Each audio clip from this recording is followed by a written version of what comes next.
200 বছরের নাফরমানি একদিকে নিয়েছি, আর আমার বন্ধুর নামের চুমাটুকু আরেকদিকে নিয়েছি। আমি আল্লাহ চেয়ে চেয়ে দেখি রে, নাফরমানির চাইতে আমার বন্ধুর নামের চুমা দিয়ে আমি আল্লাহর কাছে বড় ভালো লাগে।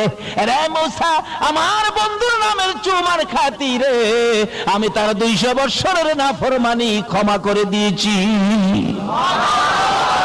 যে নবীর নামের ভালোবাসার চুমাই মুসা নবীর উম্মত 200 বছরের নাফরমানি করে আমার নবীর নামে চুমা দিয়ে ক্ষমা পেয়ে যায়।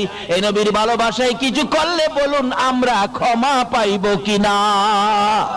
বাবারা আসুন সেই জায়গাটা চিনি। তাই বলতেছিলাম, আল্লাহর ওলি বলেন কবরের মধ্যে বড় বড় বিচ্ছু। পাকিস্তানের ঘটনা 91 সনে বলতেছেন, বাবা যুবক, ও বাবা যুবক, পাগলামি করো না।